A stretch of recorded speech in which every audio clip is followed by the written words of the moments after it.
C2E Podcast, saison 1, la réforme PCG 2025, un regard sur les nouvelles règles comptables. Épisode 10, les provisions pour charges. Dans ce nouvel épisode, je souhaiterais évoquer 3 comptes de provisions pour charges. Les provisions pour charges sont une composante essentielle de la comptabilité car elles permettent d'anticiper des dépenses futures déjà identifiées. Concentrons-nous donc sur 3 comptes spécifiques. 152.2, provisions pour restructuration, 152.5, provisions pour gros entretiens ou grandes révisions, et 152.6, provisions pour remise en état. À la fin de l'épisode, une astuce pour ne pas mélanger ces 3 provisions, ne pas les confondre, éviter les confusions dans leur nature et donc le schéma comptable associé vous sera proposée. Explorons ces comptes dans l'ordre, selon le traitement dans le PCG, et commençons par les provisions pour restructuration, le compte 152.2. Les provisions pour restructuration se rattachent aux coûts liés à la réorganisation des activités d'une entité. Ces coûts peuvent résulter de la réorganisation, vente ou arrêt d'une branche d'activité, de la fermeture ou délocalisation d'un site. On parle aussi de suppression d'un niveau hiérarchique. Ces coûts sont souvent engagés dans le cadre d'un plan de restructuration formalisé, lequel doit être précis, détaillé, chiffré et établi avant la date de clôture. C'est important. Ce plan peut être validé par des accords collectifs ou d'autres formes d'engagement vis-à-vis des tiers, comme une annonce publique. Un point crucial à retenir, les dépenses liées aux activités futures. Elles ne doivent pas être provisionnées. Par exemple, les coûts de déménagement pour installer un nouvel atelier ou un espace de vente ne sont pas inclus. Cette restriction est un piège courant dans les sujets d'examen. Nous allons donc constater au débit une dotation en 681,5 et au crédit le compte 152,2. La reprise aura lieu l'année où les charges seront engagées, permettant ainsi d'en couvrir l'impact sur le résultat. Poursuivons maintenant avec les provisions pour gros entretiens ou grandes révisions, 152,5. Les provisions pour gros entretiens ou grandes révisions concernent des dépenses liées à des plans pluriannuels d'entretien ou de révision de biens immobilisés. Ces dépenses peuvent être imposées par la législation, les règlements ou des pratiques constantes au sein de l'entreprise. Ces provisions correspondent donc à des entretiens majeurs prévus sur la durée de vie d'une IMO. Par exemple, il peut s'agir de révisions périodiques sur des équipements industriels ou de maintenance planifiée sur des infrastructures. 2 méthodes comptables sont envisageables pour gérer ces coûts. La provision, objet de cet épisode, et puis la deuxième méthode, c'est celle des composants. Cette alternative consiste à comptabiliser ces dépenses comme un composant distinct de l'IMO, offrant ainsi une meilleure information financière et un étalement plus précis des coûts.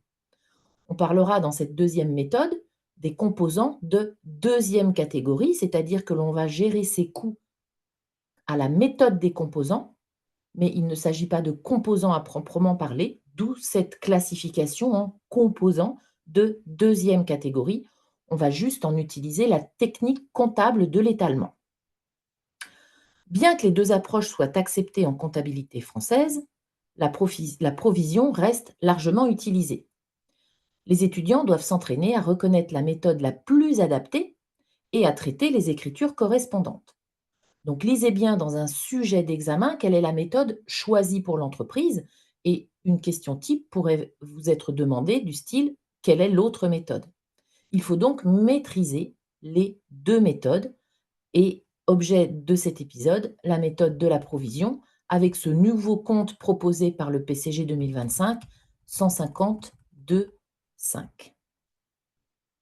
Enfin, le dernier compte, 152,6, les provisions pour remise en état. Les provisions pour remise en état, parfois nommées coûts de démantèlement, concernent des dépenses à très long terme, souvent imposées par la réglementation.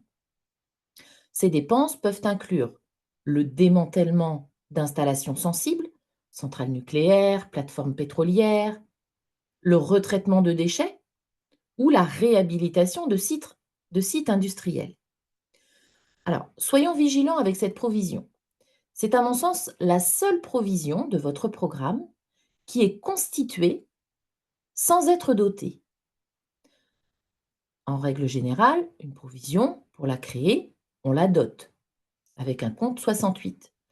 Eh bien ici, la technique est un peu différente. En effet, nous ne retrouverons pas, lors de sa création au débit, un compte 681, mais bien un sous-compte du compte d'IMO, à l'instar du composant. C'est pour ça qu'il faut être vigilant et ne pas confondre tous ces points et vous faire des fiches avec vraiment des colonnes qui vont bien distinguer les cas et les méthodes. Cela augmente donc le coût d'entrée de l'IMO et donc son amortissement à venir. Et c'est par le biais de cet amortissement que l'on va anticiper la charge. Donc il est important de créer un sous-compte spécifique pour distinguer dans cette écriture le montant du coût de démantèlement, le coût de remise en état estimé. Au fil du temps, les montants provisionnés peuvent être ajustés. Une dotation complémentaire est nécessaire si les coûts estimés augmentent. Une reprise de provision est effectuée en cas de diminution dans la limite de la VNC. Je vous invite à faire des exercices pour bien maîtriser ces points. Donc, la provision pour remise en état est créée avec au débit un sous-compte du compte 2 et au crédit, bien évidemment, le compte 15, le compte 152,6. Alors, voici maintenant un conseil pour éviter toute confusion entre ces comptes. Un moyen mnémotechnique pas tant, mais un moyen simple peut être utilisé. Il s'agit de raisonner en horizon temporel.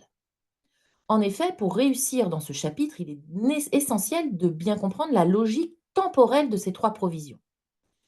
Alors, je vais les expliquer entre le court terme, moyen terme, long terme. Le court terme, eh bien, ce sont les provisions pour restructuration. Parce que la restructuration, elle va être décidée sur l'exercice, elle aura lieu très certainement sur l'exercice suivant. On a donc des coûts immédiats très proches.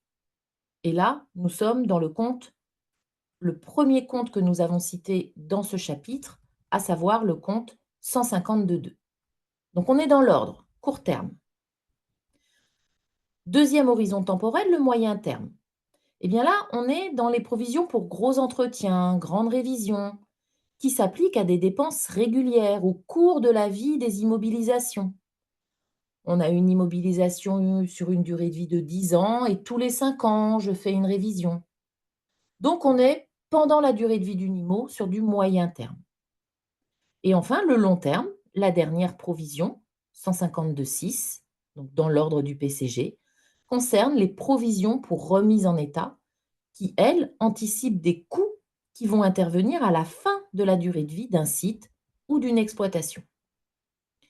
Entraînez-vous sur des exercices pratiques pour maîtriser les conditions de reconnaissance, les écritures comptables et les ajustements. Et n'oubliez pas que toute provision doit être identifiée, individualisée, calculée de manière fiable, en n'oubliant pas que nous sommes ici dans le cadre du principe de prudence, donc de la charge probable. Votre estimation va donc porter sur un montant probable. Ces notions restent fondamentales pour vos examens de comptabilité. Je suis Caroline Rival, directrice de l'école IC2E à Nantes et enseignante en comptabilité approfondie, unité d'enseignement numéro 10 du DCG.